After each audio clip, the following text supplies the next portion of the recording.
सभी मित्रों को नमस्कार। मैं आचार्य चंद्रपाल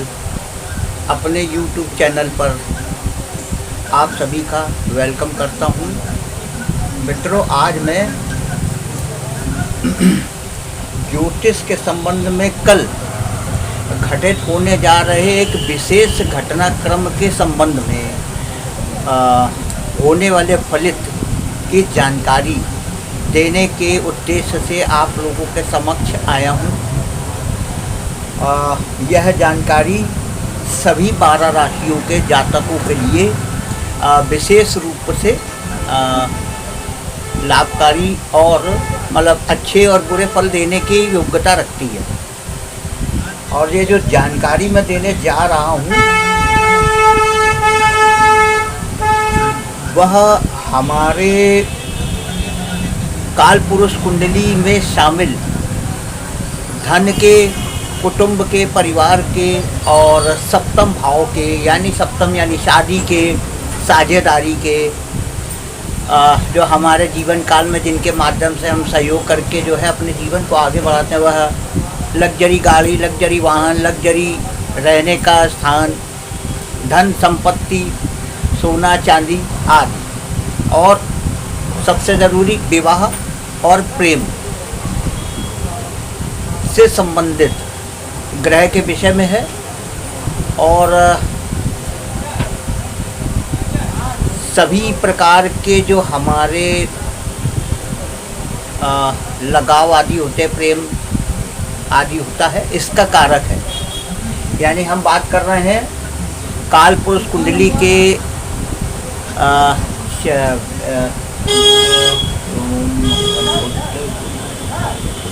काल पुरुष कुंडली के छठे ग्रह के बारे में। छठा ग्रह यानी कि गुरु शुक्र देव के बारे में,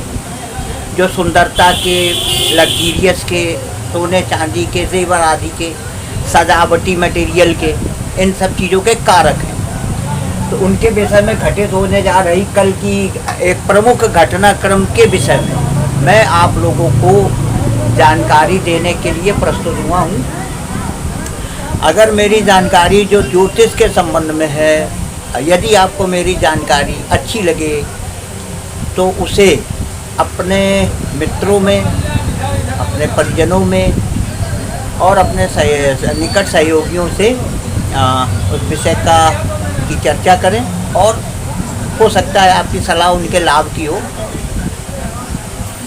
तो आज हम चर्चा कर रहे हैं कल यानी 23 जुलाई दिन रविवार को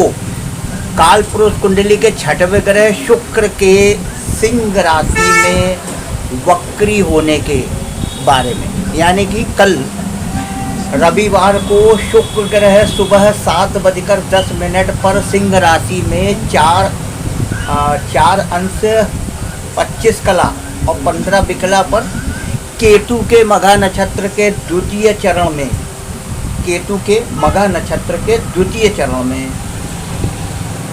जो कि स्वयं शुक्र का ही चरण है। यानी कि जो केतु है वो केतु मघा नक्षत्र का स्वामी केतु है। केतु के मघा नक्षत्र के दूसरे चरण विस्का के स्वामी स्वयं शुक्र महाराज है, उसमें ही यह वक्री हो जाएंगे द्वितीय चरण में। और उल्टी गति से चलते हुए 7 अगस्त को कर्क राशि में प्रवेश करेंगे। यानी कि अभी कुछ ही दिन पहले ये सिंह राशि में आए हैं कर्क राशि से, परंतु वक्री होने के कारण और रेट्रो होने जाने के कारण, इनकी चाल उल्टी हो जाने के कारण, मतलब उल्टी नहीं होती, ऐसा माना जाता है कि अगर कोई ग्रह वक्री हो जाता है तो अपने पीछे वाले ग्रह को भी प्रभावित करता है, यानी पीछे वाले भाव के भी संबंध में वो अपने फलित करता है। तो इसीलिए कहा जाता है कि उल्टी चाल। तो 7 अगस्त को शुक्र देव वक्री होने के बाद 7 अगस्त को कर्क राशि में पुनः प्रवेश कर जाएंगे। अब कर्क राशि में जब ये पुनः प्रवेश करेंगे और उसके बाद ये जो है 4 सितंबर को कर्क राशि में ही मार्गी होंगे। यानी कि बंधुओं, ये जो काल पुरुष कुंडली में धन, कुटुंब, परिवार, जीवन का कारक है, और साथियों का कारक है, पत्नी का कारक है, जीवन साथी का कारक है। तो ये शुक्रदेव महाराज कुल 44 दिन तक वक्री रहेंगे। 44 दिन का अर्थ हुआ कि यह 4 सितंबर को कर्क राशि में सुबह 6:50 पर मार्गी हो जाएंगे। 3 अंश 18 कला और 1 विकला पर मार्गी होंगे, यानी 44 दिन की वक्रियता के बाद ये कर्क लगन में मार्गी होंगे। अब बंधुओं, बात ये है कि ये जो वक्री काल है शुक्र का, यह हमें किस प्रकार से प्रभावित करता है, और 12 राशियां जो हैं, यह जो काल पुरुष कुंडली की जो 12 राशियां हैं, इन राशियों में यह किस प्रकार से प्रभावी होगा, किस प्रकार के फल देगा, अच्छे या बुरे, क्या देगा क्या नहीं देगा, इसके विषय में हम चर्चा करेंगे। क्योंकि अगला जो मैं आपको वीडियो दूंगा, जो वह कल दूंगा, कल शुक्र ग्रह के संबंध में जो, क्योंकि ध्यान रखिएगा इधर में जो 44 दिन का जो टाइम पीरियड शुक्र के वक्री होने का है, इसमें सुख संबंधी प्राप्तियां बढ़ेंगी लोगों की, परंतु कुछ राशि वालों के लिए यह योग अच्छे नहीं होंगे। कुछ राशि वालों के लिए यह योग अच्छे नहीं होंगे। तो जिन राशियों के लिए अच्छे प्रभाव होंगे, जिन राशियों के लिए बुरे प्रभाव होंगे, या जिनके लिए सम प्रभाव होंगे,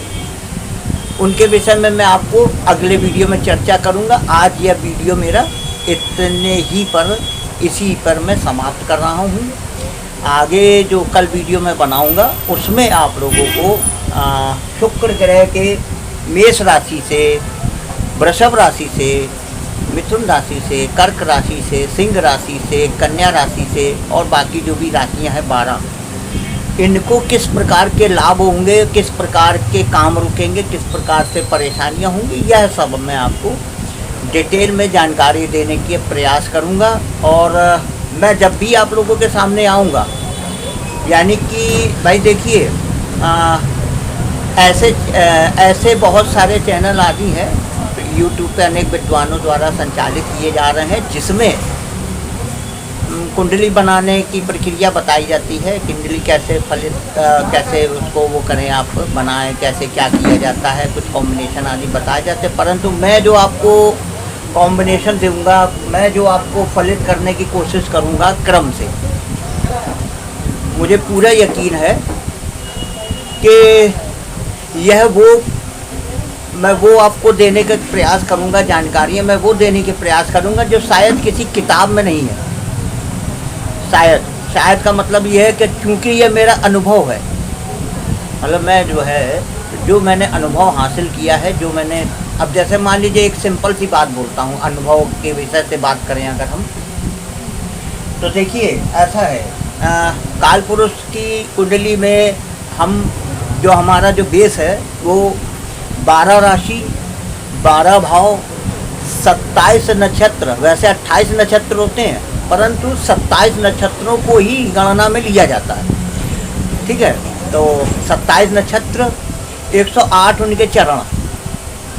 इन्हीं पर आधारित है। मतलब जो भी कुंडली है वो इसी पर आधारित है। 12 राशि, 12 भाव, 7 प्रमुख ग्रह, 2 छाया ग्रह, यानी राहु केतु छाया ग्रह माने जाते हैं, और 27 नक्षत्र और 108 उसमें के चरण, जिसमें हर चरण का स्वामी भी अलग होता है, हर चरण के स्वामी का प्रभाव भी अलग अलग प्रकार से मिलता है। तो क्योंकि ये इस पर आधारित है, इसलिए मैं जो है आपको इनके संबंध में, मतलब मैं ऐसी बातें नहीं बताऊंगा कि गुरु अगर यहाँ बैठा हो तो कैसे फल देगा, मैं ये नहीं बताऊंगा। मैं ये बताऊंगा कि गुरु अगर यहाँ है तो वो किस राशि का है, तो वो कैसे फल देगा। मान लीजिए ये 1 नंबर है, अब 1 नंबर में गुरु अगर है तो 12 राशियाँ इसमें हो सकती, कोई भी, मेष भी हो सकती है, वृषभ भी हो सकती है, मिथुन हो सकती, कर्क हो सकती, सिंह हो सकती है, कन्या हो सकती है, तुला हो सकती है, वृश्चिक हो सकती है, और अन्य जो होती हैं वो हो सकती हैं। परंतु अब यहाँ पर गुरु किस राशि का है तो उसके प्रभाव किस प्रकार से जातक को प्राप्त होते हैं, मैं आपको वो बताने का प्रयास करूँगा। दूसरी बात, जैसे एक नई बात, जैसे इस समय शुक्रदेव वह जो है इस समय अगर हम काल पुरुष की कुंडली में बात करें तो वह सिंह राशि में गोचर करें, यानी काल पुरुष यानी मेष, वृषभ, मिथुन, कर्क और सिंह, यहाँ पर है शुक्र, यहाँ पर है, यानी ये यहाँ से इधर आए थे, अब यहाँ से वापस इस पे इसका प्रभाव देंगे। परंतु अभी ध्यान रखने की बात यह है कि काल पुरुष की कुंडली में ये राशि जो आती है मतलब छठी, जैसे देखिए जैसे ये आ गई मेष, फिर ये आ गई वृषभ, फिर ये आ गई मिथुन, फिर ये आ गई कर्क, फिर ये आ गई सिंह और फिर ये आ गई कन्या, ठीक है, और फिर ये आ गई तुला, फिर ये आ गई वृश्चिक, फिर ये आ गई धनु, फिर ये आ गई मकर, फिर ये आ गई कुंभ और फिर ये आ गई मीन। अब यहाँ पर विचार करने की मित्रों बात जो है खास वो ये है कि शुक्र का गोचर, देखिए ये शुक्र की उच्च राशि है ये, और यह राशि इसकी होती है नीच, ठीक है। अब विचार करने का विषय जो है वो ये है कि जब कोई ग्रह अपनी उच्च राशि से बाहर निकलता है तो वो नीच राशि की तरफ बढ़ता है, यानी कि जैसे शुक्र है यहाँ पर उच्च के हैं, अब मान लीजिए यहाँ पर हैं, अब यहाँ से जब ये निकले तो फिर अब ये इनका बल घटता चला जाएगा यहाँ तक आते आते, यहाँ से जैसे यहाँ से उच्च राशि यहाँ तक आ गई, यहाँ से जब ये इसमें आते हैं तो मेष से फिर आगे बढ़ते तो ये नीच राशि की तरफ। कहने का मतलब ये है कि जैसे मान लीजिए मेष राशि के जातक हैं तो मेष राशि के जातक का शुक्र वृषभ राशि का और तुला राशि का स्वामी है। अब इसमें होता क्या है कि जब ये यहाँ से ये इस तरीके से जो है वो गोचर करते हैं तो इसका फल ये होता है कि धीरे धीरे करके ऐसे जातक को धन, जैसे मेष राशि का है तो धन कुटुंब आदि का कारक है ये, क्योंकि इसके सामने की राशि है तो यहाँ पर शुक्र बाद में प्रभाव देता है, यहाँ से निकलने के बाद,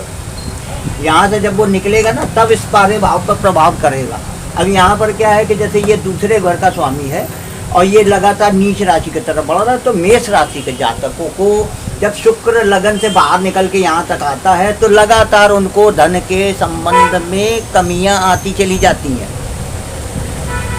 मतलब धन की, या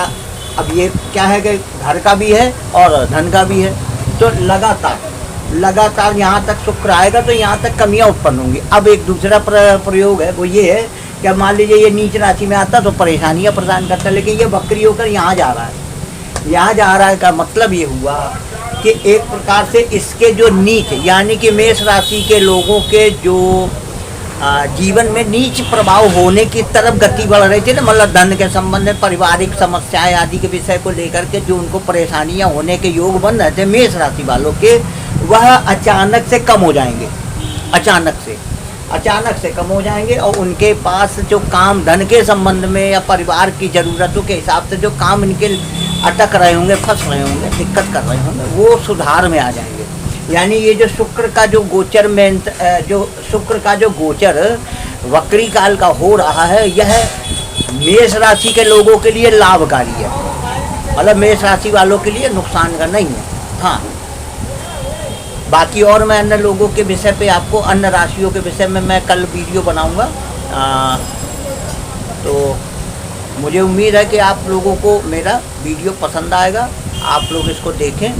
और विचार करें। अगर आपको कोई कमी लगती है या कोई नया विषय जानना चाहते हैं, नए विषय पे आप जिस विषय को लिख देंगे मैं उसी विषय पे बात करूंगा। जो भी विषय आप लोग देना चाहें, जो विषय लिख देंगे मैं उसी पे बात करूंगा।